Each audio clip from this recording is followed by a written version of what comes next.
That's what we're going on. Oh, we'll go and see this metalworker guy. Couldn't really get in yesterday. Let's have a look what he's doing.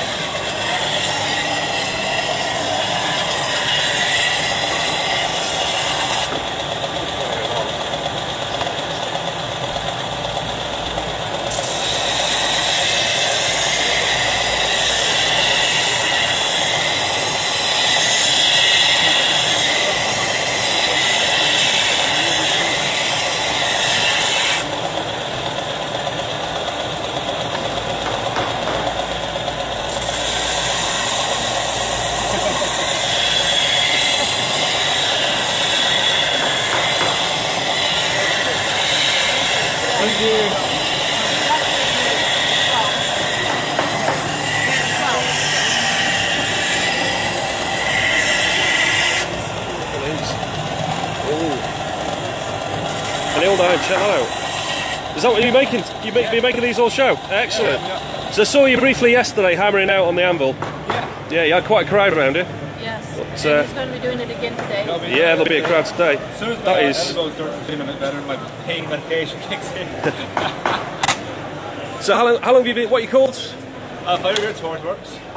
I've been doing it for about 5 years now in my business. So yeah. I'm also an archaeologist. To do both blacksmithing and archaeology. I do a lot of museum replicas. So like those pokers there, those two long ones, these tongs over here are exact museum replicas. Yeah. 500 BC, so 2,500 years 500 ago. BC? Yes, that's right. In East Riding of Yorkshire. You can see the pieces in the East Riding Museum. Yeah. And I actually presented those at an archaeological conference last year in Leiden in the Netherlands. Excellent. And so like even like these bracelets here, are based on historic replicas from the Viking period. Same with the brooches. And this torque here is a copy of a Bronze Age one from Dresden, Germany. That's in the British Museum. Right. Awesome.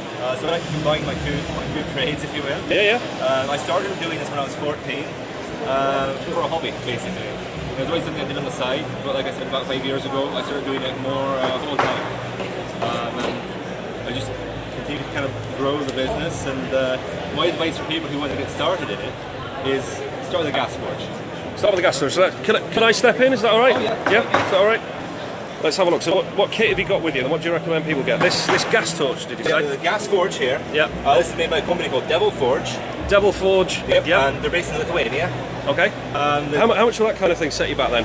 The forges start at £100. Oh, that's not too bad. No, and shipping anywhere in the EU for £12. So it's tracked and signed for as well, so that's a really good cost, I think.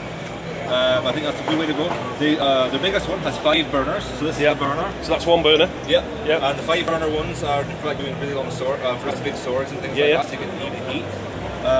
The thing with the gas is you can weld with it. Right. Yeah. But the problem with that is it's a lot more difficult to forge weld with gas. Because of the extra moisture content, so you need lots of flux. Okay. But as a beginner, if you're starting off, you're not going to probably be doing that much forge welding. So you begin the gas forge is a really good place to start. What would you say the first kind of couple of projects, if you've never done it before, what's your first project? Well, I kind of started, the first thing I ever made was a horseshoe. Okay. So would you recommend brand new, like newbies to metalworking to start with maybe something like that, or do you reckon a knife, or? I would say start probably with like a horseshoe or just a single knife.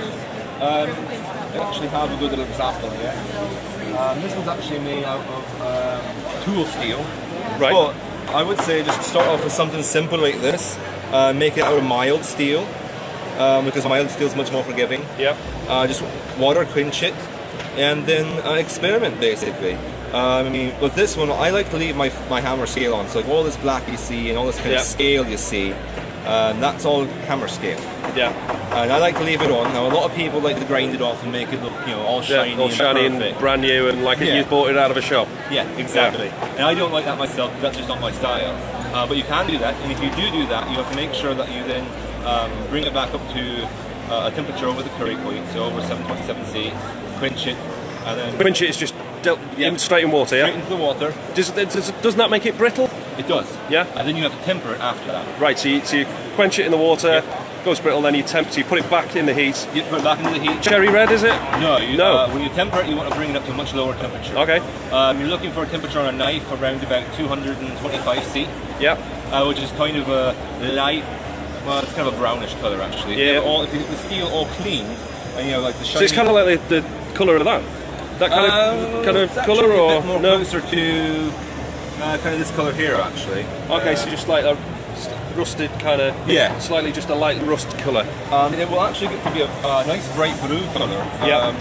If you go a little bit hotter, so if you go up to about 260C, 260C, that will get a nice blue colour.